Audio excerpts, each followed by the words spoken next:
अस्सलाम वालेकुम। कैसे हैं आप सब लोग? उम्मीद है आप सब लोग खैरियत से होंगे। तो आज का जो मैंने वीडियो बना रही हूँ, एक तो मुझे माज़रत करनी है कि मैं बहुत दिनों से नहीं आ रही थी। मैं बहुत कमज़ोरी फ़ील कर रही थी। आपको पता है कीमोथेरेपी के बाद जो साइड इफ़ेक्ट्स होते हैं, उसमें सबसे बड़ा साइड इफ़ेक्ट जो होता है वो कमज़ोरी होता है। तो मेरे जिस्म में बहुत कमज़ोरी थी, मैं बहुत मुश्किल से नीचे जा पा रही थी, ऊपर आ पा रही थी। फिर बच्चों ने जो जानवर पाले हुए हैं उनका भी ख़्याल मुझे करना होता है, उनको भी घुमाने ले जाना होता है, उनके साथ वॉक करनी पड़ती है, बहुत कुछ घर के काम होते हैं। तो मुझे बिल्कुल टाइम नहीं मिल रहा था कि मैं वीडियो बना सकूँ।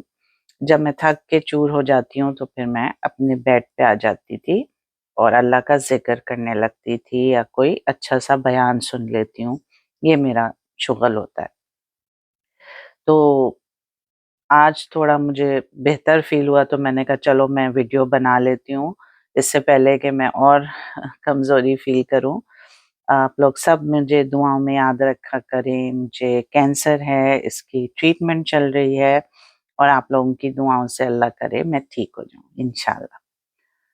अम, आज का जो मैं वीडियो बना रही हूँ वो इंटरमिटेंट फास्टिंग के बारे में है।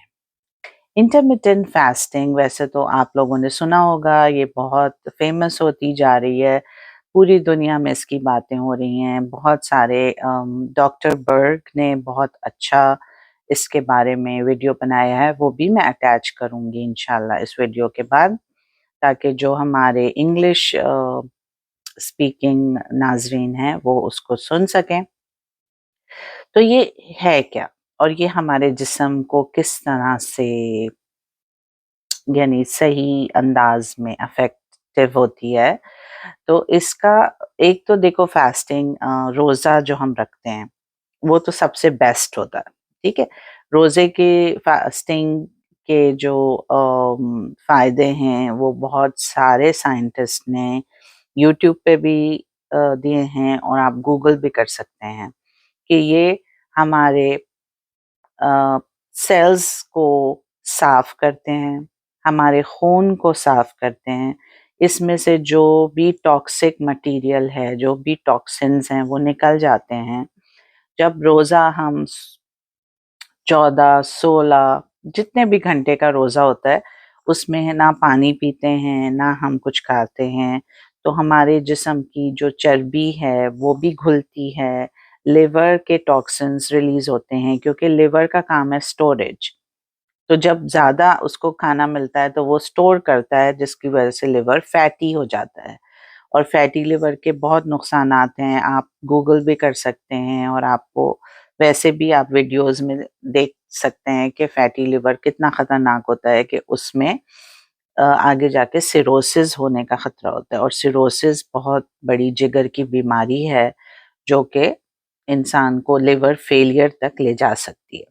तो फैटी लिवर और सिरोसिस से बचने के लिए रोज़ा रखना बहुत मुफ़ीद है। वो लिवर की चर्बी को आहिस्ता-आहिस्ता पिघलाकर लिवर को एक हेल्दी हालत में लाते हैं और जितना टाइम हम फ़ास्ट करते हैं, उतना टाइम हमें जो है वो हमारे सेल्स की सफाई होती है, हमारे जिस्म की सफाई होती है और हमारे अंदर से सारे टॉक्सिन्स निकल जाते हैं। और फिर उसमें अफ्तार भी लाइट करना चाहिए, हेवी अफ्तार से बचना चाहिए। जब हम फ्रूट्स और वेजिटेबल्स और लाइट अफ्तार करते हैं, तो वो हमारे लिए फ़ायदेमंद होता है और इस तरह से हम एक हेल्दी ज़िंदगी की तरफ आते हैं। तो जो हमें अल्लाह ताला ने रोज़े रखने का हुक्म दिया है, तो सबसे पहले तो उसमें तक़वा आता है इंसान के अंदर, सब्र आता है, बहुत सारी चीज़ों से वो बचता है, बहुत सारे गुनाहों से बचता है, सिर्फ़ नमाज़ करता है, इबादत करता है, तो उसमें तक़वा आता है। उन लोगों का ख़्याल पैदा होता है, जो दिन भर भूखे-प्यासे रहते हैं और उनके लिए जज़्बा पैदा होता है कि आप उनको खाना खिलाएँ और आप उनका ख़्याल करें। जो मिस्कीन हैं, उनके लिए जज़्बा पैदा होता है कि आप उनका ख़्याल करें और आपके जिस्म में जो टॉक्सिन्स हैं वो सारे ख़त्म हो जाते हैं। आप एक हेल्दी जिस्म के साथ आते हैं। जब आप 30 रोजे रखते हैं तो एक हेल्दी जिस्म के साथ आप फिर से काम करने इस जिंदगी में गामजन हो जाते हैं। लेकिन जब इंटरमिटेंट फास्टिंग की बात होती है तो उसका मतलब होता है वाटर फास्ट। वाटर फास्ट, या फिर मैं आपको समझाती हूँ। तो इसमें ये है कि आप रात मतलब आप सोने से पहले, जैसे आप 7 बजे आप अपना खाना-पीना सब कुछ कर लें, मगरिब से पहले-पहले, ठीक है? तो आप जैसे आपने 7 बजे आपने डिनर कर लिया, आपने सब कुछ कर लिया, उसके बाद अब आप नहीं कुछ खाएँगे। ठीक है, आप पानी पी सकते हैं। अब जो चीज़ें आप उसमें ले सकते हैं वो भी मैं आपको बताती हूँ, लेकिन आपको मैं टाइम बता रही हूँ। जैसे आपने शाम 7 बजे अपना रात का डिनर कर लिया। उस डिनर के बाद आप रात को अगर आपको भूख लगती है, तो आप क्या चीज़ें ले सकते हैं? आप ग्रीन टी ले सकते हैं, आप कॉफ़ी ले सकते हैं without any cream, without any sugar, ठीक है? कुछ लोग कहते हैं कि आप उसमें बिल्कुल थोड़ा-सा बटर मिल्क डाल सकते हैं, लेकिन मैं कहूँगी कि आप उसमें कुछ भी ना डालें और कोशिश करें आप ना ही लें। फिर कुछ लोग कहते हैं कि आप जो है वो सिर्फ़ टी भी ले सकते हैं without any milk, without any sugar. Uh, आप उसमें कोकोनट वाटर ले सकते हैं। कोकोनट जूस की बात नहीं कर रही, सिर्फ़ कोकोनट वाटर। वो ले सकते हैं, पानी ले सकते हैं, जितना चाहें आप पानी ले सकते हैं। पानी में थोड़ा-सा लेमन डाल के या एप्पल साइडर विनेगर, जो कि बहुत अच्छा है मेटाबॉलिज़्म के लिए, आपकी बॉडी के लिए, तो 1 टेबलस्पून आप वो डाल के पानी ले सकते हैं। ये चीज़ें आप ले सकते हैं। मिंट भी आप पानी में डाल के ले सकते हैं। तो ये चीज़ें आप ले सकते हैं। और भी इसकी कुछ डिटेल्स डॉक्टर बर्ग ने अपनी वीडियोस में बताई हैं, तो मैं रिकमेंड करूँगी कि आप वो वीडियोस भी देखें, क्योंकि बहुत मालूमाती वीडियोस हैं। लेकिन टी, कॉफ़ी और पानी, ये चीज़ें आप ले सकते हैं, ठीक है? अब उस टाइम पीरियड में आप इबादत करें, आप अपने दूसरे काम करें, ठीक है? अब आप सो गए, अब वो पूरा टाइम आपका फास्टिंग में जा रहा है, जो रात गुज़री है। अब नेक्स्ट मॉर्निंग में आप सुबह-सुबह कुछ नहीं लें, आप पानी लें और आप ब्रेकफ़ास्ट को एक्सटेंड कर लें।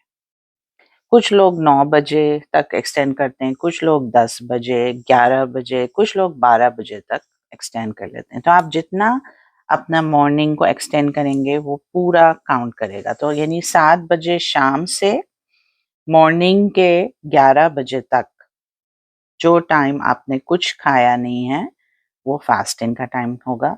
तो आप अपना मॉर्निंग को जितना एक्सटेंड कर लेंगे, वो इंटरमिटेंट फास्टिंग में काउंट होगा। फिर आप अच्छा हेल्दी ब्रेकफ़ास्ट लें, उसमें आप स्क्रैम्बल एग ले सकते हैं, आप टोस्ट, एक होल व्हीट ले सकते हैं, अपनी चाय, कॉफ़ी जो आप नॉर्मली पीते हैं, वो ले सकते हैं और फ्रूट्स ले सकते हैं।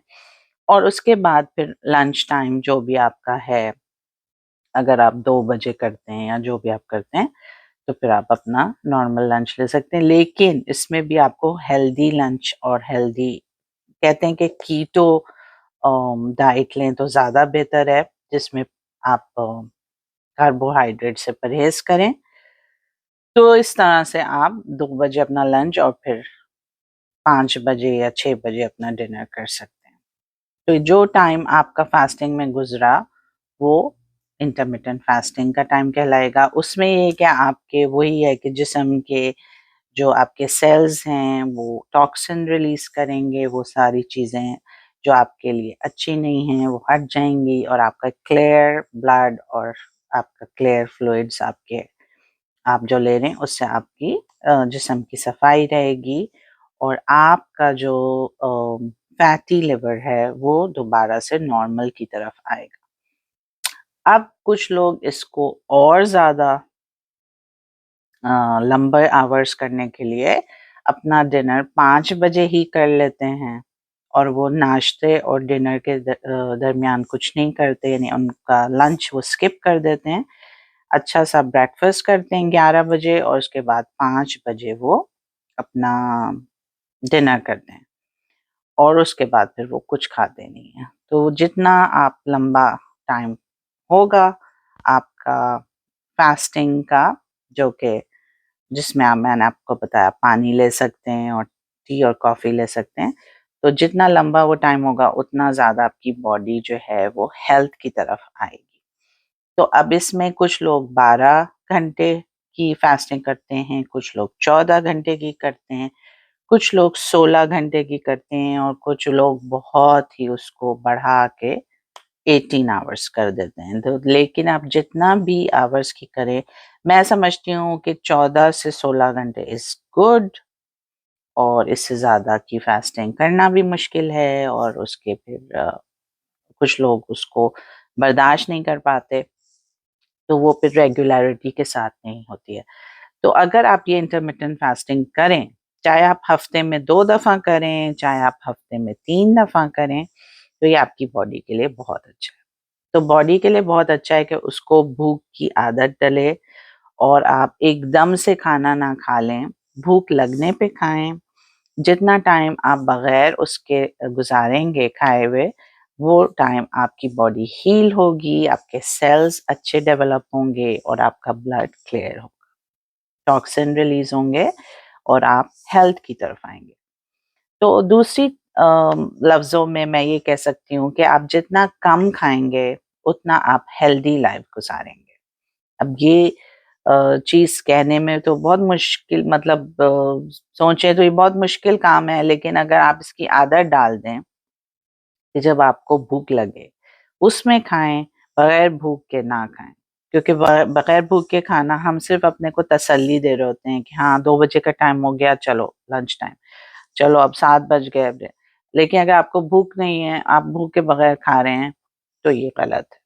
क्या अपनी बॉडी को समझें, अपनी बॉडी की भूख और प्यास को समझें और उस हिसाब से, उस रिदम से अगर आप चलेंगे, तो आपके लिए बहुत अच्छा है। पानी ज़्यादा से ज़्यादा पिएँ, मैं तो जग भर के उसमें लेमन और कुकम्बर्स डाल के रख लेती हूँ।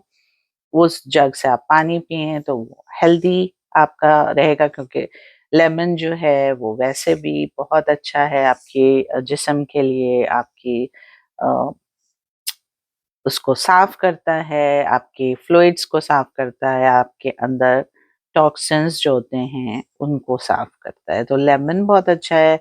इसके अलावा मिंट बहुत अच्छा है, अगर आप मिंट के लीव्स थोड़े से डाल दें अपने पानी में तो वो बहुत अच्छा है, और आप जग बना के रख लें। और अगर आप दीन से भी आपका आप अल्हम्दुलिल्लाह हम सब मुसलमान हैं, सूरह रहमान अगर आप सुबह पढ़ते हैं तो आप वो भी उस पे फूँक दें और उस पानी को, दम किए हुए पानी को पिएँ, तो उसमें शिफ़ा भी है और उसमें सेहत भी है और पानी आपके लिए बहुत अच्छा है। तो पानी ज़्यादा से ज़्यादा पिएँ। फिर फ्रूट्स में मैं कहूँगी आप सिट्रस फ्रूट्स खाएँ, जैसे ऑरेंजेस हैं, जैसे पाइनएप्पल है, जैसे एप्पल्स। इसके अलावा आप बनाना भी ले सकते हैं, बस वो कोशिश करें कि 1 या 2 से ज़्यादा बनानास ना लें, क्योंकि ज़ाहिर फिर उसमें कैलोरीज़ होती हैं।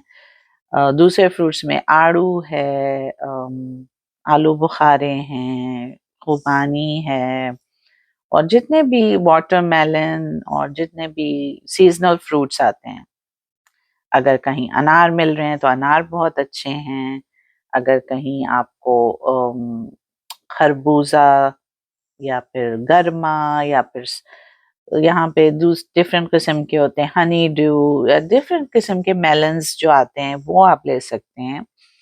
स्ट्रॉबेरीज बहुत अच्छी हैं, ब्लूबेरीज बहुत अच्छी हैं, ब्लैकबेरीज बहुत अच्छी हैं। जो भी बेरीज आपको मिलती हैं आप उसको अपने फ्रूट सैलेड में डाल सकते हैं।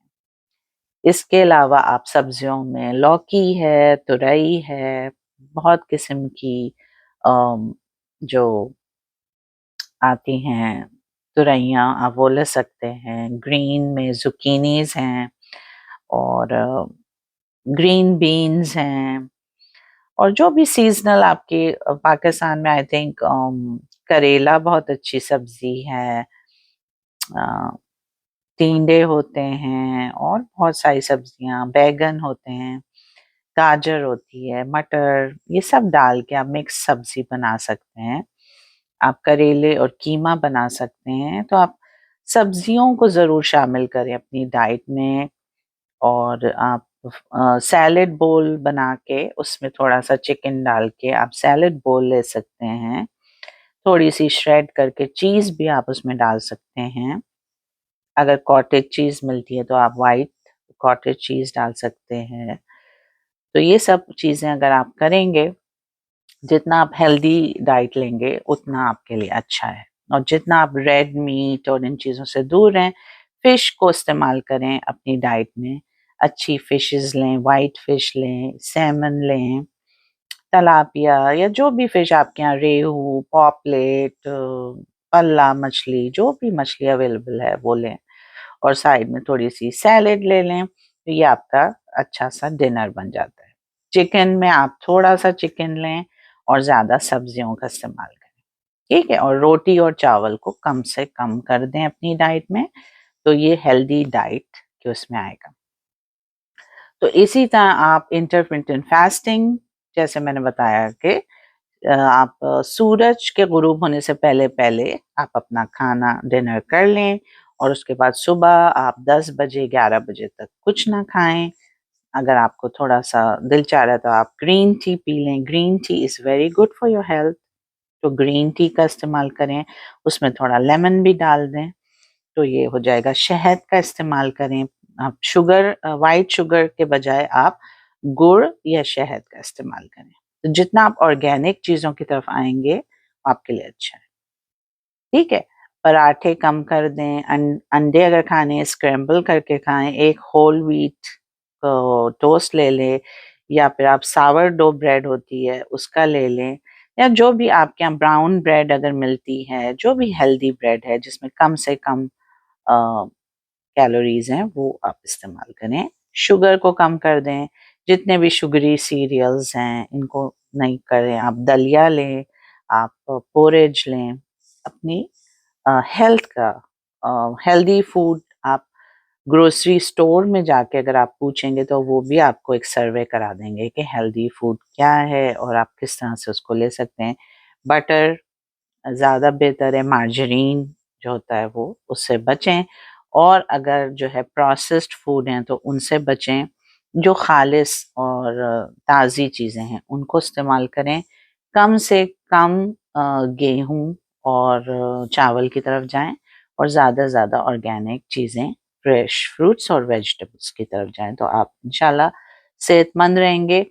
और अगर आप 10, 12, 14 या 16 घंटे की फास्टिंग करेंगे, तो ये आपके जिस्म के लिए बहुत फ़ायदेमंद है। फिर आपको एक्सरसाइज़, सबसे अच्छी एक्सरसाइज़ वॉकिंग है। अगर आप दिन में एक टाइम निकालते हैं, अगर आप 30 मिनट्स भी वॉक करें और आप ये टाइम निकालते हैं, तो ये आपके पॉज़िटिव उसमें जाएगा, क्योंकि इससे आपकी एक्सरसाइज़ रहेगी। आप बॉडी को अगर एक्सरसाइज़ में रखेंगे, तो बॉडी अच्छा काम करेगी और आप बीमारियों से बचे रहेंगे। इन सेहत के उसूलों पर अगर आप अ, एक्ट करेंगे, तो आप बीमार भी नहीं होंगे और आप किसी भी उम्र में एक हेल्दी लाइफ गुजार सकते हैं। आपको ना ब्लड प्रेशर होगा, ना शुगर होगी और ना ही आप मोटापे की तरफ जाएँगे। और ना कोई और बीमारियाँ आप पे हमलावर होंगी। हाँ, जो मौसमी बुखार और ये सब होता है, फ्लू वगैरह, ये इसके अलावा, लेकिन ये जो बड़ी बीमारियाँ जो 40 के बाद लोगों को हो जाती हैं, उनसे आप बचे रहेंगे। जैसे ब्लड प्रेशर, जैसे शुगर और डायबिटीज़, ये सब चीज़ें हैं, तो इनसे भी आप महफूज़ रहेंगे। अपना वेट भी कंट्रोल में रखें, अपना बीएमआई जो मैंने आपको माय प्लेट में बताया था, उसको कंट्रोल में रखें। इन सब बातों पे अमल करेंगे तो इंशाल्लाह आप सेहतमंद रहेंगे और आपकी बॉडी भी सेहतमंद रहेगी। तो अच्छी और सेहतमंद ज़िंदगी गुज़ारें।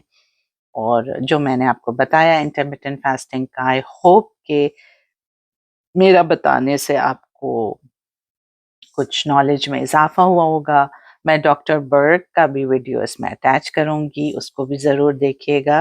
अल्लाह ताला आप सबको बीमारियों से महफूज रखे। अल्लाह ताला मुझे भी बीमारियों से महफूज रखे और हम सब एक हेल्दी ज़िंदगी गुजारें। आमीन सुम आमीन। फिर किसी और वीडियो के साथ इंशाल्लाह आऊँगी। अपना बहुत ख्याल रखिएगा, अपनी फैमिली का बहुत ख्याल रखिएगा। अल्लाह हाफ़िज़। Now, today we're going to talk about doing intermittent fasting for some serious weight loss. There are many magical and very cool things about intermittent fasting that you need to be aware of. First of all, it's extremely cheap. In fact, it's free. In fact, you'll save money. It's easy and it doesn't require any effort. You're not doing something, you're just avoiding something. You're avoiding food. Fasting gives you a lot of extra time, so you're not constantly cooking all day. Fasting will help you live longer.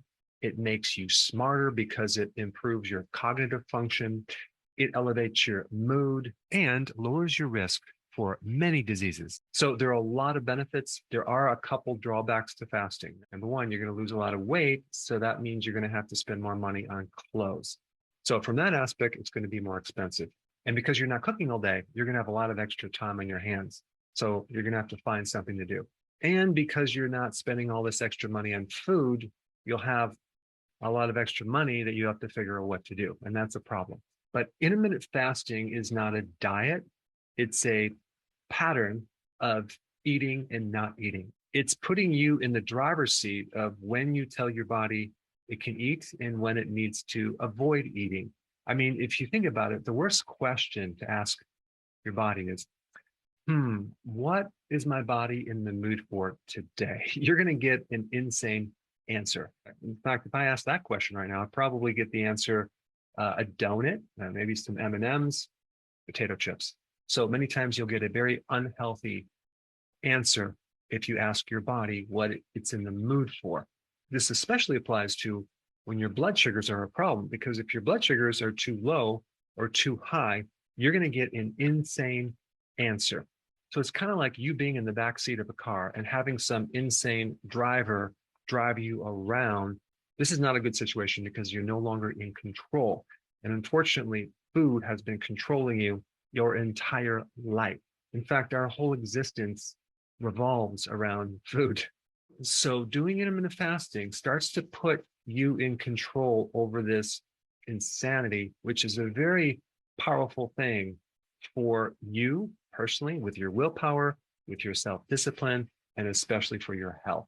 The one thing that you need to know about intermittent fasting is that every time you eat, you trigger insulin. So insulin not only increases with sugar and carbs, but also from just eating in general. So the less frequent you eat, the less insulin you're going to trigger, and the more benefits you're going to have. Our bodies have evolved over a very long period of time to not eating, because long ago food wasn't very available. So our bodies have adapted and developed all sorts of very amazing genetics for surviving without food. And when I'm talking about survival, I'm talking about those genes that are survival genes, repair genes, disease genes turning off. Like, for example, cancer turns off when you fast. So all sorts of fascinating survival things related to your DNA get activated when you start fasting. So I'm going to show you exactly how to apply this right now. Okay, so you take an average person who's doing 3 meals with snacks in between meals. So they're doing 3 meals and 3 snacks, like 6 meals. They're getting a lot of spikes of insulin through the day. And their body is suffering immensely from this. So the first thing to do is to stop snacking. That's step number 1. So then you just have 3 meals a day. And so then you do that until you're comfortable. And then the next stage is to skip your breakfast or that first meal. So in other words, when you wake up in the morning, because you're not snacking, you're not really going to be hungry, especially if you're doing keto. But this video is not necessarily on keto. It's just about the fasting pattern and how to get into this at a nice gradual level. So let the lack of appetite in the morning dictate whether you eat or not, because the underlying principle is don't eat unless you're hungry. So you wake up, you're not hungry, don't eat. Go as long as you can until your first meal. Okay, so you work up to your first meal being, let's say, at noon or at lunchtime. So let's say you're eating at 12 and 6. That gives you 18 hours of fasting, okay? You have this window of eating, which is 6 hours, and then you have 18 hours of fasting. Now, to add a little help to the situation, if you add more fat at the end of the meal, whether it's avocado, handful of nuts like macadamia nuts or pecans or any type of fat, that will allow you to fast longer and get into the next stages easier. As a side note, there's a lot of other things we can do to improve this situation, especially with blood sugars as well. For example, if you eat a big salad as the first thing that you eat in your meal, and you put olive oil dressing on it, extra virgin olive oil, and you put some balsamic vinaigrette or even apple cider vinegar on that salad, you're going to create a really cool effect with your blood sugars. Okay. Number one, you're eating a lot of fiber. Fiber buffers insulin. Fiber is the only carbohydrate that won't trigger insulin. The oil in the extra virgin olive oil is also another thing that really won't trigger insulin that much, if at all. And the oil helps you extract some of the fat soluble nutrients from that salad. And I'm talking about like the phytonutrients, which are fat soluble. So you get the benefit of that. Vinegar, whether you do apple cider vinegar or balsamic vinaigrette, gives you a very potent anti-diabetic effect because it helps you lower blood sugars as well as insulin. And this is why I recommend the apple cider vinegar, like a tablespoon in some water a few times a day. That alone will greatly help you. And then if you add some cinnamon to your diet, like whether it's in that drink or in something else, cinnamon is another potent thing to help your blood sugars. And then, of course, vitamin D is another thing you can add to this mix and just get more sun. That will help you. Okay, so you're at the stage where you're eating 2 meals a day, right? 6-hour window. Now, ideally, you wouldn't want to snack within that window, but if you had to, that would be the time to snack, not in the fasting window, because we want that 18 hours of just pure fasting. So you're going to do this for a period of time until you get comfortable, okay, as you get used to it. Then you want to take it to the next step, especially if you want to lose more weight. Okay, what we want to do is we want to take those 2 meals and get them closer together, like within a 4-hour period.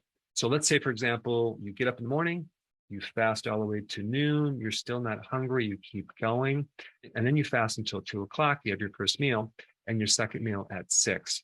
So now we have a 4-hour eating window and a 20-hour fasting window, which is going to be even better, and you're going to see more fat loss. So you're going to do that for a couple of weeks until you feel comfortable. And then the next phase, and this is the icing on the cake. I'm sorry, I don't want to tempt you with cake, but this is called OMAD, 1 meal a day. So now what's happening is we collapse these 2 meals together as one large meal, make sure it's nutrient dense and it's healthy, and that's all you're going to eat. Now, of course, you're not going to be able to eat the same calories as you would when you're doing 2 meals, but the benefit of this is not really that you lowered your calories. It's the fact that you're fasting for 23 hours, okay? That's going to produce even greater benefits for your immune system, for your brain, for your anti-aging, for your repair. Now, recently, I kind of stumbled on something that is another tweak to this OMAD plan, okay, that you might want to consider. It's just a slight change that could make a big difference with your sleep and even greater improvement in your blood sugars and insulin resistance, okay? And that would be have that last meal no later than 3 p.m. So it's midday, because the later that you eat, apparently that can interfere with your sleep cycles, and that can stir up certain genes that are related to food, and that can inhibit your sleep. So you might want to just try this. Eat a little bit sooner. Make sure it's a big meal right in the middle of the day, like maybe 2 or 3, and see if you don't sleep a lot better. I'm doing that right now, and I'm finding I'm sleeping much better, which is then going to help you lose even more weight, because the better the sleep you have, the less cortisol, the more growth hormone, the more fat burning, the more benefits with a lot of things, like your energy will be improved. Now, there's a lot of other things we can do to improve your results, like we can add exercise. We can also add the healthy version of the ketogenic diet, which I promote, which just is higher quality ingredients and more nutrients in that meal. So there's many things you can add to this mix. Now, the last phase of fasting is really interjecting some periodic prolonged fasting episodes. So you can add in like once a week or once every 2 weeks, a 48-hour fast, or even a 72-hour fast. It's a 3-day, or even a 120-hour fast, which is a 5-day fast, which could be unbelievable for your immune system. And especially if you wanted to prevent cancer, because as soon as you start fasting for long periods of time, you are literally destroying cancer in your body. So I just wanted to give you the bird's eye view of how intermittent fasting can be started at the very beginning and gradually improving your fasting to the point where you're really doing it for some serious weight loss and health benefits. So the only thing to do now is to just start. Don't think about it. Don't wait for the medical profession to finally agree that this is the best thing for your health, because that's not going to happen. It's only when you yourself try this and you know the power of intermittent fasting and what it can do for your health. This is the thing, the solution that you have been searching for, and you'll see when you try this. So just get started with it. And all you need to know next is what to eat. And I have a couple of videos on this playlist, starting with video 1 right here. Check it out. उम्मीद है आपको दोनों video बहुत पसंद आए होंगे। अपना बहुत ख्याल रखिएगा और अगर आपको मेरे वीडियो पसंद आए तो सब्सक्राइब करें। अल्लाह हाफ़िज़।